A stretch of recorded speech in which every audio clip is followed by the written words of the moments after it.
Hey guys, in this video I'm going to give you a quick rundown of Alibaba. So as you might have heard, Alibaba is basically the if you're importing from China. There's a few other places, global sources, 1688.com, but really Alibaba is kind of the Amazon of buying from China. Now, I'm just going to give you a quick rundown though of Alibaba, a few things that you might not be aware of. Okay, so let's pretend we're searching for a garlic press. I've already searched for garlic press, brought up the search page here. A few things just to be aware of here. First one is, look at this response rate. 89.2% of the time this supplier responds to inquiries that they receive. Keep on going down here, it gets lower and lower. This guy only responds 71.4% of the time.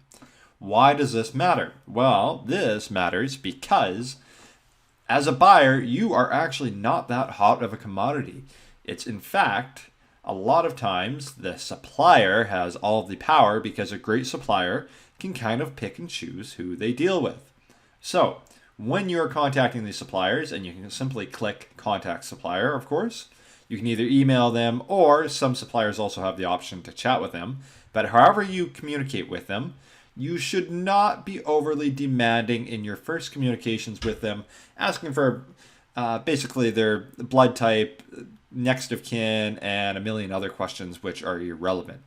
So when you are contacting with suppliers in the beginning, kind of softball them. Don't ask a lot of really complicated questions. Okay. A couple other things here about Alibaba. The thing I always look for is I actually look to see where they are in China. If you're first importing from China, all these city names are going to sound the same to you. So this is Yangjiang, United People Plastic and Hardware. This company is called Jinhua Kingstone Tableware Company Limited. Me personally, I like to keep my suppliers all geographically close, within 200 to 300 miles of each other, because it helps me save on shipping. Regardless, what you should do though, take this first word in a supplier's name is most often going to be the name of the city in China. So take a look up that city in China and just see where they are kind of geographically. It helps you give an idea kind of what the supplier is all about. Okay, a few other things here. It also gives you their transaction volume here. Now this transaction volume is only from transactions which they've completed through basically the Alibaba payment scheme that they have set up. Me personally, I have never actually used Alibaba to pay for my products. What I simply use Alibaba for is to find suppliers, I email them, and then we simply figure out the purchase order and all of the payment offline. I basically pay them with a wire transfer.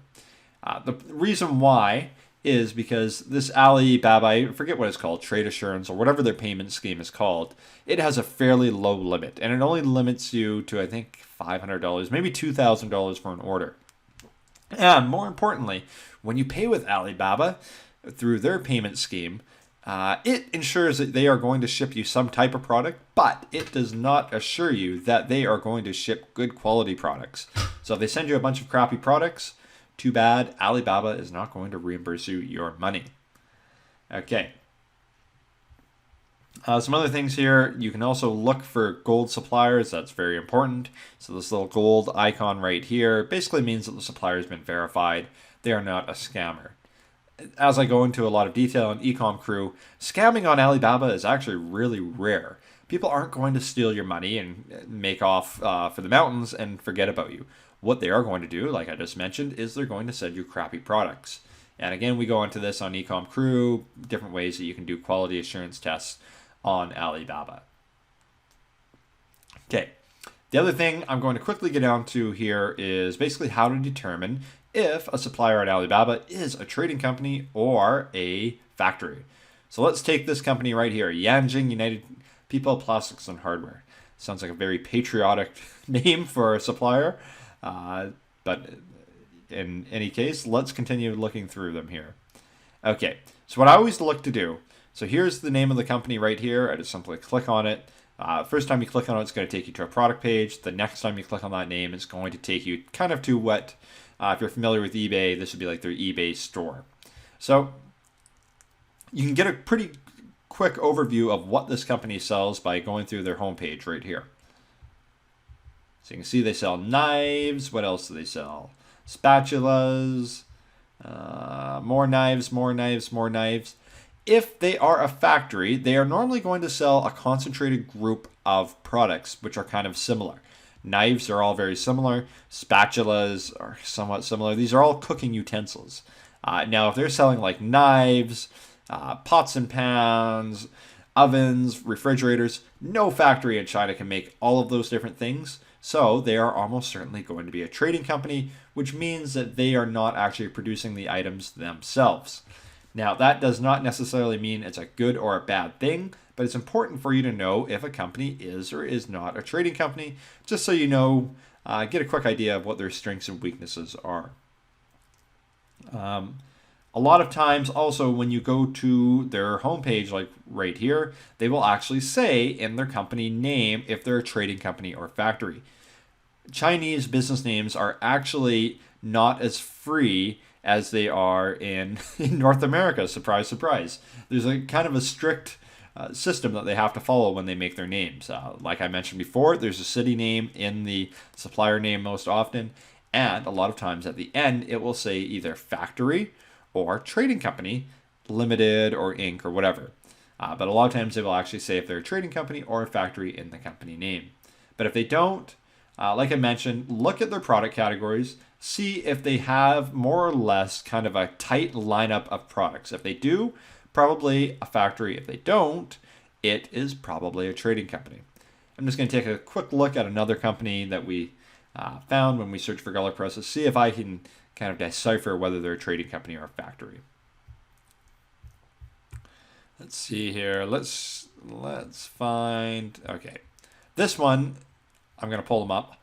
Huangshi Fusan Trade Company. There's an example. They are actually saying in their company name that they are a trading company.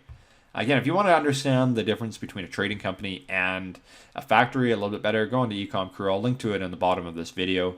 You can check it out and kind of figure out what the strengths and weaknesses of a trading company are.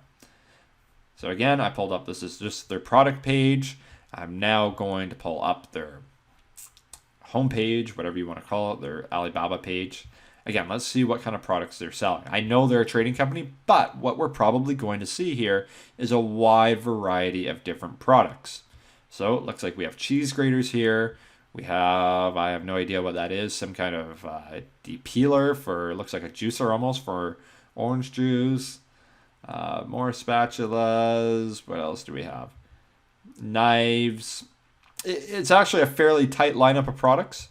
So this one would actually be fairly hard for me to decipher if they're a trading company or a factory just from looking at their product selection. But again, they say trade company limited, so we know that they are a trading company. Again, this gives you a better idea. You can see they're selling a lot of different types of products there. Some kind of serving tray, forks, some type of plastic product. Again, a fairly wide assortment of different products here. But either way, we know that they are a trading company just from the name. Okay, so what do? Let's pretend that you want to purchase 100 of these little forks here. Or I guess it's not a fork, it's a knife. Again, you can actually technically buy it through Alibaba, through their trade assurance program. That's what you see right here. I never personally actually go through Alibaba because, first off, a lot of suppliers don't like it. And second off, a lot of suppliers aren't actually covered under it if you order it through them because your order volume is too high.